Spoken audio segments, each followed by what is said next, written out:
we're starting to graph sine and cosine functions. And what that means is we're going to be looking specifically at how to graph these for the second half of mod 6. So we'll start with basic sine and a basic cosine function. And we'll need a calculator for this. So if you don't have a calculator available, please grab one. You will need a calculator today. So make sure you have one ready to rock. And we're going to start by graphing y equals sine of theta. And then we're going to graph x equals cosine of theta. And real quick, just to clarify, the y and the x here, when I say y equals and x equals, it looks kind of weird, but it's actually referring to when we did the circle centered at the origin. Let's see if I can do the better circle there. There we go, a little bit better. So we had the circle centered at the origin, and we would draw a standard position angle. Say it ends over here. And then we were able to sketch a triangle, a right triangle. And remember, the y values were the sine function from angle theta here, and the x values were the cosine function, and the radius is 1. So that's why we're doing like a y equals sine and an x equals cosine. That's where the y and the x are coming from here. All right. When we're actually graphing, though, we're going to graph it a little bit differently. So just so you guys understand that's what's going on with the y and the x there. It's a little bit weird. But what we're going to start with is we're going to say theta is any real number. These are the values of standard position angles, and y is the sine ratio of the standard position angle, which we just talked about. And when we're graphing them down here, we're going to use theta as kind of our x-axis, and then we'll use y as our y-axis.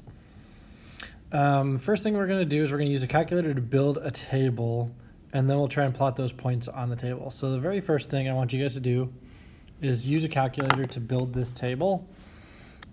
And you're going to need to go onto your calculator here.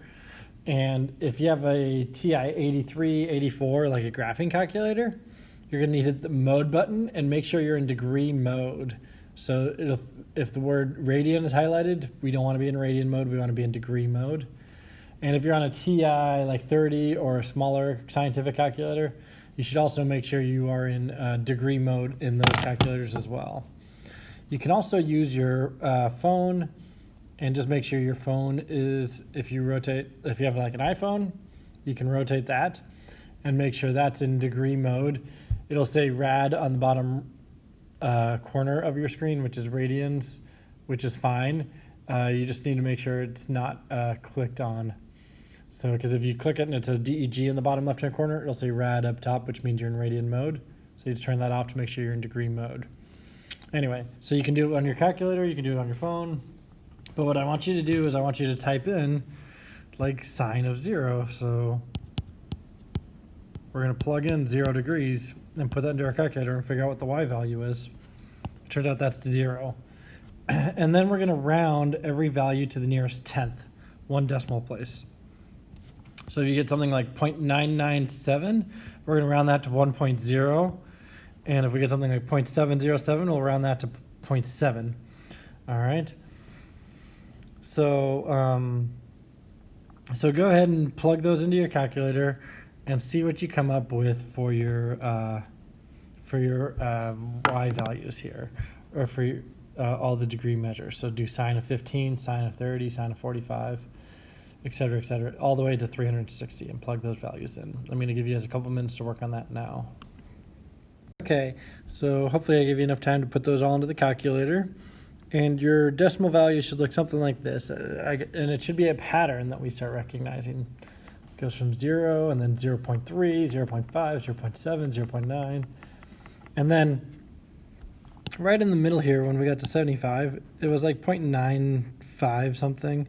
So we rounded up to 1.0. So I did 1.0 and then I did 1 for 90 because it came out to exactly 1 instead of a 1.0 to show that I wasn't rounding that one. And then 105 I did a 1.0 as well. Again, just showing that some of those are being rounded, some of them are not being rounded. And that's what our values should look like for this. And then we're going to take those values and we're going to put them on the graph down here. It says let each box on the horizontal axes, the theta axes, represent 15 degrees, and each box on the vertical axes, the y, represent 0.25. Mr. Street, you're muted. Ah, muted. Sorry about that. Thank you. So anyway, what we're doing for this problem is we should be able to check our values and see the 0.3, the 0.5, the 0.7, 0.9. And then for 75, 90, and 105, I had a 1.0 for 75 because it was like 0.95 something and we rounded up. 90 was exactly 1, so I didn't put a decimal behind it. That's why I wrote it as just 1. And then 105 I wrote as 1.0. But we should see a pattern here. And then we'll see that pattern going back down and then into the negatives and then back up towards 0 again. The second part we're going to do here is we're going to graph this. And we're going to let each horizontal axis represent 15 degrees. Each vertical one, the y values, represent 0.25. So for example, I'll put 0.25 here, 0.5, 0.75, and 1 for my vertical axes. And then for the horizontal axes, instead of labeling every single one by 15s, I'll probably just count by 30s and do every other one.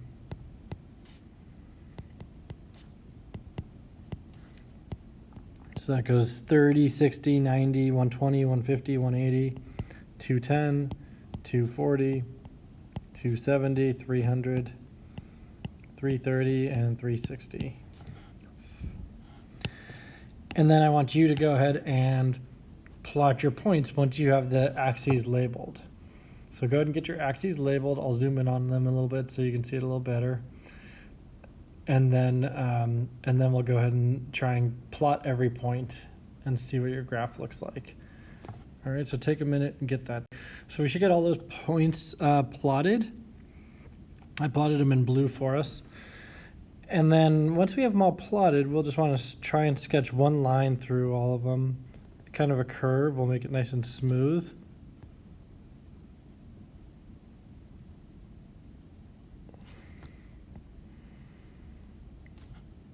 And that's what this should look like for us.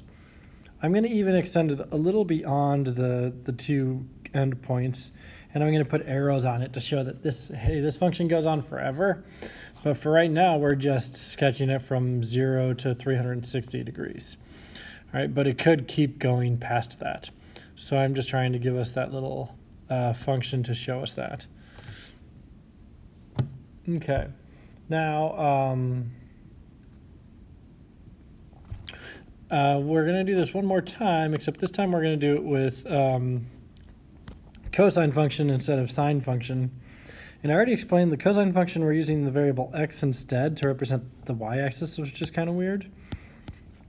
But that's just because of when we draw the triangle, the cosine is the x-axis from the circle.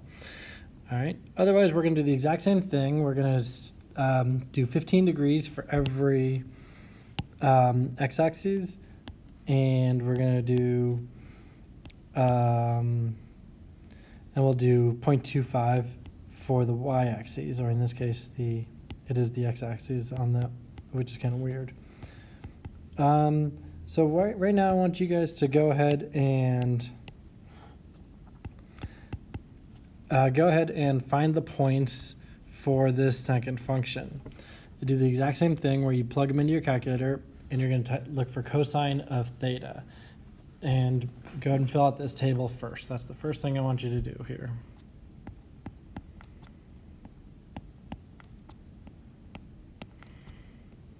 And then once you have that done, you can go ahead and sketch your graph just like you did before.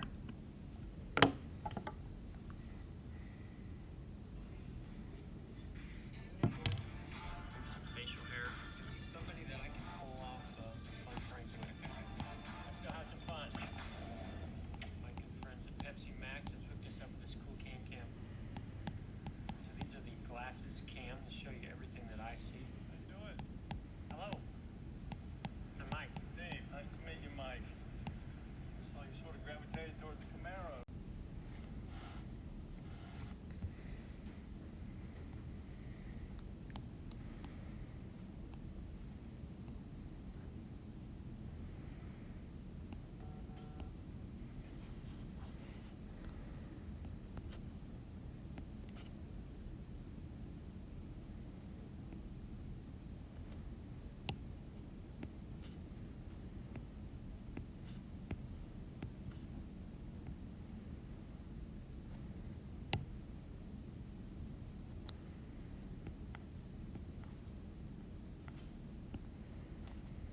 And when you sketch your graph, when you guys end up sketching your graph, make sure that you draw arrows on the end of this one as well, just so you're representing that it goes on forever in both directions. We don't want to forget about that.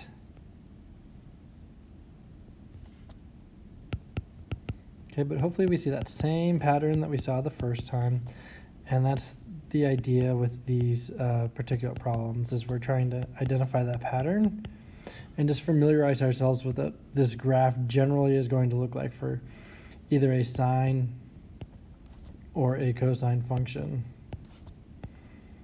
That's really the goal of this part so far. Just filling in my table real quick for you guys. There we go. Okay. So I also want to show you what this looks like on Desmos. We can graph these functions on Desmos as well. That's the second part of this. And that's what I'm going to ask you to do on your assignment tonight. So let me switch over to Desmos real